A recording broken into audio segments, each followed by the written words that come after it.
السلام علیکم ورحمۃ اللہ وبرکاتہ۔ نماز کے مسائل پہ ہمارے لیکچرز چل رہے ہیں۔ آج ہم پڑھیں گے نماز جنازہ کے مسائل۔ نماز جنازہ کی فضیلت حضرت ابو ہریرہ رضی اللہ تعالیٰ عنہ سے روایت ہے کہ آپ صلی اللہ علیہ وآلہ وسلم نے فرمایا، جو شخص جنازے میں شامل ہو اور نماز پڑھے تو اسے ایک کی رات ثواب ملتا ہے، اور جو شخص میت دفن کرنے تک موجود رہے اسے 2 کی رات کا ثواب ملتا ہے۔ صحابہ کرام رضی اللہ تعالیٰ عنہم نے عرض کیا، یا رسول اللہ صلی اللہ علیہ وآلہ وسلم، قراتان کا کیا مطلب ہے؟ تو آپ صلی اللہ علیہ وآلہ وسلم نے فرمایا، 2 کی رات 2 پڑے پہاڑوں کے برابر ہے۔ یہ بخاری کی حدیث ہے۔ تو اس حدیث سے کیا بات ہمیں پتہ چلتی ہے کہ نماز جنازہ پڑھنے کا ثواب 1 پہاڑ کے برابر جو ہے اجر ملتا ہے، اور جو تدفین تک موجود رہتا ہے اسے 2 قراتان یعنی 2 پہاڑوں کے برابر ثواب ملتا ہے۔ تو اس لیے ویسے بھی ایک مسلمان کا دوسرے مسلمان پہ جو حق ہے، اس میں ایک حق یہ بھی ہے کہ نماز جنازہ ایک مسلمان دوسرے مسلمان کی پڑھے۔ نماز جنازہ میں صرف قیام ہے، اس میں 4 تکبیریں ہیں، نہ رکوع ہے نہ سجدہ۔ غائبانہ نماز جنازہ پڑھنا بھی جائز ہے۔ حضرت ابو ہریرہ سے روایت ہے کہ آپ صلی اللہ علیہ وآلہ وسلم نے لوگوں کو نجاشی کی موت کی خبر اس وقت پہنچا دی جس روز وہ فوت ہوا۔ آپ صلی اللہ علیہ وآلہ وسلم صحابہ کے ساتھ جنازہ گاہ تشریف لے گئے، ان کی صف بنائی اور 4 تکبیریں کہہ کر نماز جنازہ پڑھائی۔ یہ بخاری و مسلم کی حدیث ہے۔ تو اس حدیث سے کیا بات پتہ چلتی ہے؟ ایک تو نماز جنازہ میں رکوع سجدہ نہیں ہوتا، دوسرا 4 تکبیریں کہی جاتی ہیں، اور تیسرا غائبانہ نماز جنازہ پڑھی جا سکتی ہے کسی مسلمان کی۔ نجاشی کیونکہ حبشہ میں رہتا تھا، وہ فوت ہو چکا تھا، تو اس لیے آپ صلی اللہ علیہ وآلہ وسلم نے اس کی نماز جنازہ مدینہ میں پڑھائی۔ لوگوں کی تعداد کے مطابق کم یا زیادہ صفیں بنانی چاہیے۔ نماز جنازہ کے لیے صفوں کی تعداد کا تعین سنت سے ثابت نہیں۔ حضرت جابر بن عبداللہ رضی اللہ تعالیٰ عنہ سے روایت ہے کہ آپ صلی اللہ علیہ وآلہ وسلم نے فرمایا، آج حبشہ کے ایک نیک بخت آدمی کا انتقال ہو گیا ہے، لہٰذا آؤ اس کی غائبانہ نماز جنازہ پڑھیں۔ حضرت جابر بن عبداللہ رضی اللہ تعالیٰ عنہ کہتے ہیں کہ ہم نے صفیں بنائی اور آپ صلی اللہ علیہ وآلہ وسلم نے نماز جنازہ پڑھائی۔ نماز میں ہماری کئی صفیں تھیں۔ یہ بخاری کی حدیث ہے۔ نماز جنازہ میں پہلی تکبیر کے بعد سورۃ فاتحہ پڑھنا مسنون ہے۔ حضرت عبداللہ بن عباس رضی اللہ تعالیٰ عنہما کہتے ہیں کہ آپ صلی اللہ علیہ وآلہ وسلم نے نماز جنازہ میں سورۃ فاتحہ پڑھی۔ یہ ابن ماجہ کی حدیث ہے۔ حضرت طلحہ بن عبداللہ بن عوف رضی اللہ تعالیٰ عنہ کہتے ہیں کہ میں نے عبداللہ بن عباس رضی اللہ تعالیٰ عنہما کے پیچھے نماز جنازہ پڑھی تو انہوں نے اس میں سورۃ فاتحہ پڑھی اور فرمایا، جان رکھو یہ سنت ہے۔ یہ بخاری کی حدیث ہے۔ پہلی تکبیر کے بعد سورۃ فاتحہ، اور دوسری تکبیر کے بعد درود شریف، تیسری تکبیر کے بعد دعا اور چوتھی تکبیر کے بعد سلام پھیرنا مسنون ہے۔ نماز جنازہ میں سری یا جہری قرات کرنا دونوں طرح درست ہے، یعنی اونچی آواز میں بھی کی جا سکتی ہے اور آہستہ آواز میں بھی کی جا سکتی ہے۔ سورۃ فاتحہ کے بعد قرآن مجید کی کوئی سورت ملانا بھی نماز جنازہ میں جائز ہے۔ حضرت طلحہ بن عبداللہ رضی اللہ تعالیٰ عنہ فرماتے ہیں کہ میں نے حضرت عبداللہ بن عباس رضی اللہ تعالیٰ عنہما کے پیچھے نماز جنازہ پڑھی، انہوں نے سورۃ فاتحہ کے بعد ایک دوسری سورت اونچی آواز میں پڑھی جو ہم نے سنی۔ جب حضرت عبداللہ بن عباس رضی اللہ تعالیٰ عنہما فارغ ہوئے تو میں نے ان کو ہاتھ سے پکڑا اور قرات کے بارے میں ان سے پوچھا۔ انہوں نے جواب دیا، میں نے جہری قرات اس لیے کی تاکہ تمہیں معلوم ہو جائے کہ یہ سنت ہے۔ یہ بخاری، نسائی اور ترمذی کی حدیث ہے۔ تو جس طرح ہم سینے پہ ہاتھ باندھتے ہیں نا، سورۃ فاتحہ پڑھتے ہیں، اور اس کے بعد قرآن کی کوئی سی سورت کوئی حصہ تلاوت کرنا سنت ہے نماز جنازہ میں۔ حضرت ابو امامہ بن سہل رضی اللہ تعالیٰ عنہ آپ صلی اللہ علیہ وسلم کے ایک صحابی سے روایت کرتے ہیں کہ نماز جنازہ میں امام کا پہلی تکبیر کے بعد خاموشی سے سورۃ فاتحہ پڑھنا، اور پھر دوسری تکبیر کے بعد آپ صلی اللہ علیہ وسلم پہ درود بھیجنا، تیسری تکبیر کے بعد خلوص دل سے میت کے لیے دعا کرنا، اور چوتھی تکبیر کے بعد جو ہے سلام پھیرنا سنت ہے۔ تو اس لیے جو ہے نماز جنازے میں 4 تکبیریں ہوتی ہیں، نہ رکوع ہوتا ہے نہ سجدہ ہوتا ہے، اور ہاتھ جو ہیں وہ سینے پہ باندھنے ہوتے ہیں۔ درود شریف کے بعد تیسری تکبیر کے بعد یہ دعائیں پڑھنا آپ صلی اللہ علیہ وسلم سے ثابت ہیں۔ حضرت ابو ہریرہ رضی اللہ تعالیٰ عنہ فرماتے ہیں کہ آپ صلی اللہ علیہ وسلم نے نماز جنازہ میں یہ دعا پڑھائی، اے اللہ ہمارے زندوں کو، مردوں کو، حاضر کو، غائب کو، چھوٹے کو، بڑے کو، مرد کو عورت کو بخش دے، اے اللہ ہم میں سے جس کو تو زندہ رکھے اسے اسلام پہ زندہ رکھنا، اور جسے وفات دی اسے ایمان پہ وفات دے دینا۔ اے اللہ ہمیں مرنے والے پر صبر کرنے کی اے اللہ ہمیں مرنے والے پر صبر کرنے کے ثواب سے محروم نہ کر، اور اس کے بعد ہمیں کسی آزمائش میں مبتلا نہ کر۔ یہ ابو داؤد ترمذی احمد کی حدیث ہے۔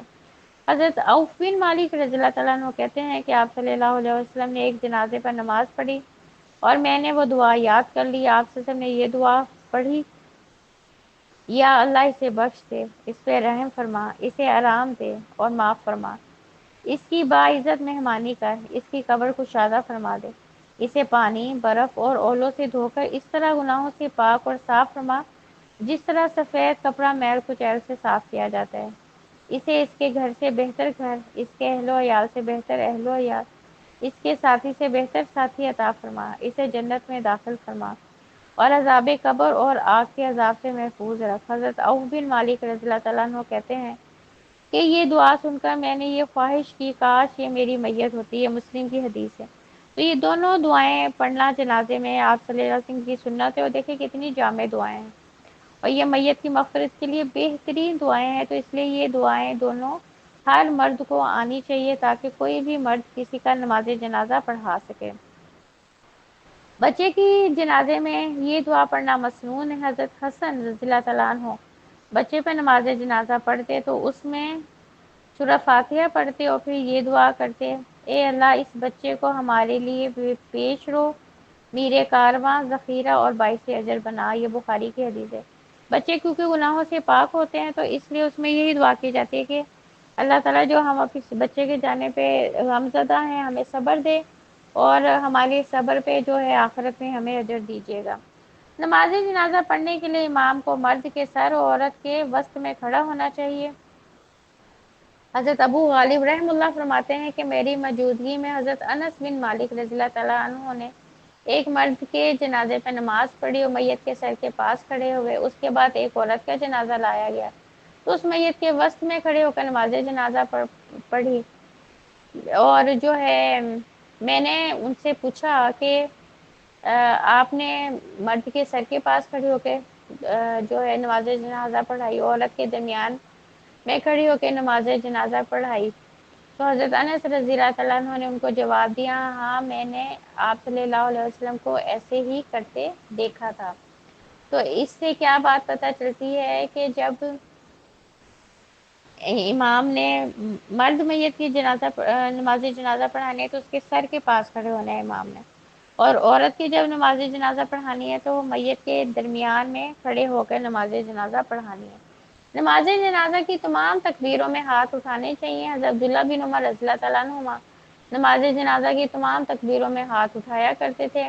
نماز جنازہ میں دونوں ہاتھ سینے پہ باندھنے مسنون ہے۔ حضرت طاؤس رضی اللہ تعالیٰ عنہ کہتے ہیں کہ آپ صلی اللہ علیہ وآلہ وسلم نماز جنازہ میں دایاں ہاتھ بائیں کے اوپر رکھ کر مضبوطی سے سینے پر باندھتے تھے۔ یہ ابو داؤد کی حدیث ہے۔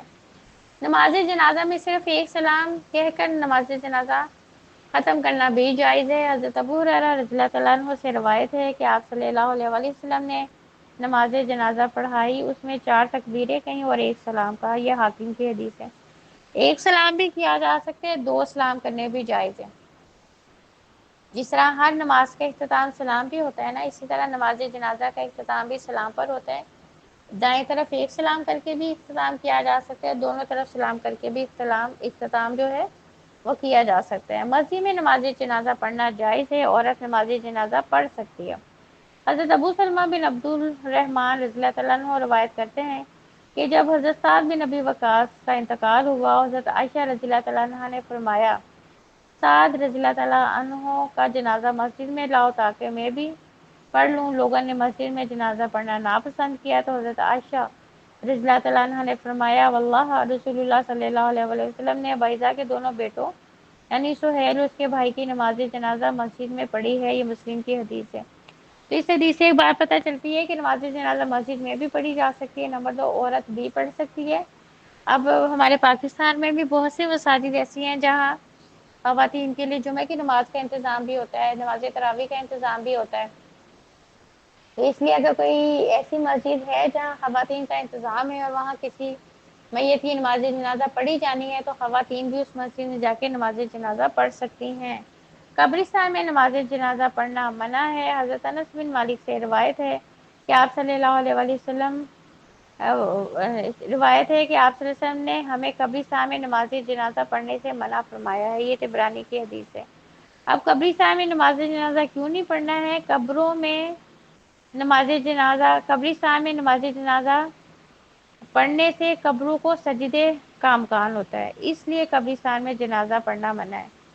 تو اس وجہ سے جو ہے جنازہ جو ہے یا تو کسی کھلے میدان میں پڑھا جائے گا یا مسجد میں پڑھا جائے گا، ٹھیک ہے، قبرستان میں نماز جنازہ نہیں پڑھا جائے گا۔ ایک سے زائد میتوں پر ایک ہی نماز جنازہ پڑھنا جائز ہے۔ میت میں مرد و عورتیں ہوں تو مرد کی میت امام کے قریب ہو، عورت کی میت قبلے کی طرف ہونی چاہیے۔ امام مالک رحمہ اللہ سے روایت ہے کہ حضرت عثمان بن عفان، عبداللہ بن عمر اور حضرت ابو ہریرہ رضی اللہ تعالیٰ عنہ مردوں اور عورتوں پہ اکٹھی نماز جنازہ پڑھتے تو مردوں کو امام کی طرف اور عورتوں کو قبلے کی طرف رکھتے، یہ مالک کی حدیث ہے۔ تو یہ تھوڑے سے مسئلے تھے نماز جنازہ پڑھنے کے۔ یہ ہر مرد کو نماز جنازہ پڑھانا آنا چاہیے۔ اس میں جو ہے 4 تکبیریں کہی جاتی ہیں اور چاروں تکبیروں کے یہ کہہ کے ہاتھ سینے پہ باندھے جاتے ہیں، اور میت کی بخشش کی جو دعائیں ہیں وہ بھی ہر مرد کو یاد ہونی چاہیے، اور کوشش کرنی چاہیے کہ ہمارے جو گھر کے مرد ہوتے ہیں وہی اپنے پیاروں کا نماز جنازہ پڑھائیں، کیونکہ جو دعا گھر کے فرد کے دل سے نکلے گی وہ دوسرے بندے کے دل سے نہیں نکلے گی۔ اللہ تعالی ہم سب کو سنت طریقے سے نماز جنازہ پڑھنے کی توفیق دی، آمین۔ ربنا تقبل منا انک انت السمیع العلیم وتب علینا انک انت التواب الرحیم۔ سبحان ربک رب العزت عما یصفون وسلام علی المرسلین والحمد للہ رب العالمین۔ السلام علیکم ورحمۃ اللہ وبرکاتہ۔